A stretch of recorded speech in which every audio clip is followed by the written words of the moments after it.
तो यार दोस्तों, भारत में लगभग सभी चीजें किसी जमाने में इंपोर्ट हुआ करती थी और चाइना जैसा देश भारत के अंदर सामान बेच बेचकर इतना माला माल हो गया कि जिसका कोई अंदाजा लगाना इस समय मुश्किल है। इतने ज्यादा क्रिटिकल कंडीशन में भी हम लोग इतने बड़े पैमाने पर चाइना के साथ ट्रेड करते हैं, सुनकर कई बार अपने आप पर शर्म आती है कि ये क्या सारी चीजें सही है। लेकिन सही है, क्योंकि चाइना के ऊपर हम लोग इस हद तक निर्भर हैं कई सारी चीजों के लिए, कोई एक दो नहीं है, जिनकी निर्भरता खत्म करने के लिए भारत को काफी लंबे समय तक जूझना पड़ेगा। खैर, अच्छी बात यह है कि भारत ने जूझना शुरू कर दिया है और भारत अब इस लेवल का देश बन गया है कि अपनी पोटेंशियल के आधार पर वो सारे काम करने लगा है जो पहले कभी नहीं किया करता था। और अब तेजी से भारत के अंदर मैन्युफैक्चरिंग बढ़ती जा रही है। जैसे भारत की ये सारी शुरुआतें हुई, भारत के अंदर जीडीपी को लेकर भी अच्छी खबर निकल कर आई। भारत दुनिया का 5वां सबसे ज्यादा जीडीपी वाला देश बन गया।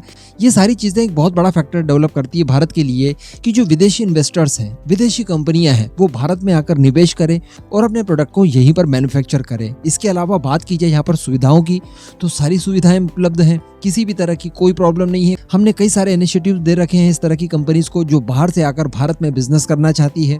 साथ में अगर लेबर्स की बात की जाए तो भारत के अंदर जितने कम रेट पर आपको लेबर प्रोवाइड होते हैं, इतना आपको कहीं भी दूसरी देश में संभव नहीं है। तो कहने का मतलब लगभग सारी चीजें भारत के अंदर है, बस शुरुआत करने की देर थी और वो शुरुआत फाइनली हो चुकी है। और आपने नोटिस किया होगा कि पिछले कुछ समय से फ्री ट्रेड एग्रीमेंट की अगर बात की जाए तो भारत में दुनिया के बड़े बड़े देश इंटरेस्ट ले रहे हैं। एक अगर यूके अपवाद को हम लोग छोड़ दें तो दुनिया के बाकी देश इस समय भारत के सामने आ रहे हैं और फ्री ट्रेड एग्रीमेंट करने की बात कर रहे हैं, जिसमें एक नया नाम निकल कर आता है। कुछ ही समय पहले खबर आई थी कि कनाडा भी भारत के साथ फ्री ट्रेड एग्रीमेंट करना चाहता है। यूरोपियन यूनियन से हम लोग कई राउंड की बातचीत फ्री ट्रेड एग्रीमेंट को लेकर कर चुके हैं, ये मैंने आपको सब कुछ बताया था। इसके अलावा जापान है, साउथ कोरिया है, यूएई है, इजराइल है, तो इस तरह के कई सारे देश हैं जो भारत के साथ फ्री ट्रेड एग्रीमेंट करके अच्छा खासा प्रॉफिट कमा रहे हैं भारत से।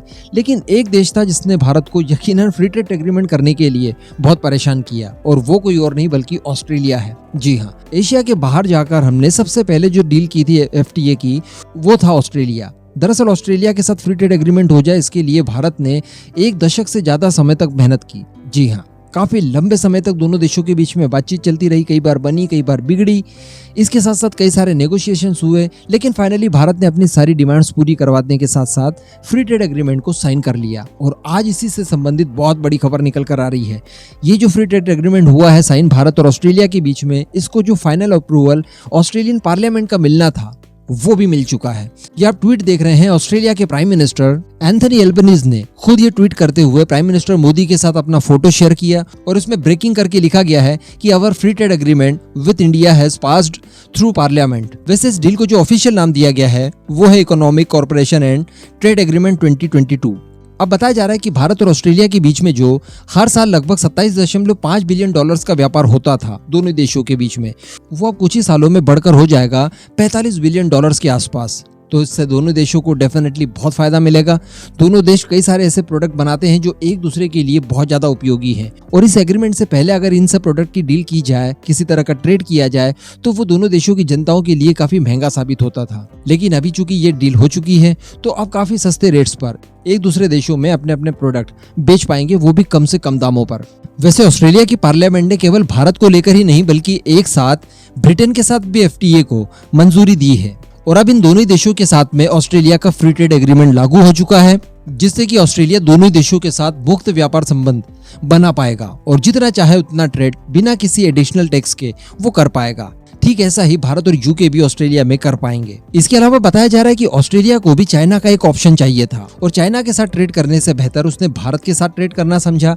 तो एक कारण इसके पीछे ये भी बताया जा रहा है। इसी के साथ साथ भारत के कॉमर्स मिनिस्टर पीयूष गोयल जी की तरफ से बताया गया है कि इस एग्रीमेंट को फाइनल अप्रूवल मिल जाने के बाद इनिशियली भारत को 10 लाख नौकरियों का फायदा होगा, यानी भारत के 10 लाख लोग ऑस्ट्रेलिया में जाकर जॉब्स वगैरह कर पाएंगे। इस डील से ये जो पहला इनिशियल फायदा है वो भारत को होने जा रहा है। और आगे बताया गया है कि इस फ्री ट्रेड एग्रीमेंट का जो सबसे ज्यादा असर पड़ने वाला है एक्चुअली जिन सेक्टर्स के ऊपर, उसमें है कपड़ा, ज्वेलरी और फार्मास्यूटिकल। ये क्षेत्र वो है जिससे कि भारत को सबसे ज्यादा फायदा होने वाला है ऑस्ट्रेलिया के साथ फ्री ट्रेड एग्रीमेंट करने के बाद। तो कहने का मतलब भारत को वो चीज मिल चुकी है जिसका इंतजार हम लोग 1 दशक से ज्यादा समय से कर रहे थे। अब किसी तरह की कोई प्रॉब्लम नहीं है। अब जब ऑस्ट्रेलिया के साथ हमारा ये एग्रीमेंट हो ही चुका है तो आने वाले समय में यूरोपियन यूनियन, यूके और अमेरिका कनाडा जैसे देश भी इस बात के लिए भारत के सामने उपलब्ध रहेंगे कि उनके साथ फ्री ट्रेड एग्रीमेंट कर लिया जाए। वैसे यहाँ पर भारत ने जो सबसे बड़ा टारगेट रखना चाहिए वो अमेरिका के साथ साथ यूरोपियन यूनियन को रखना चाहिए। इन दोनों ही पक्षों के साथ अगर फ्री ट्रेड एग्रीमेंट भारत का हो जाता है तो समझ लीजिए कि नैया पार लग जाएगी बॉस। इस पूरे मुद्दे पर अब आपका जो भी मानना हो नीचे कमेंट करके जरूर बताइएगा।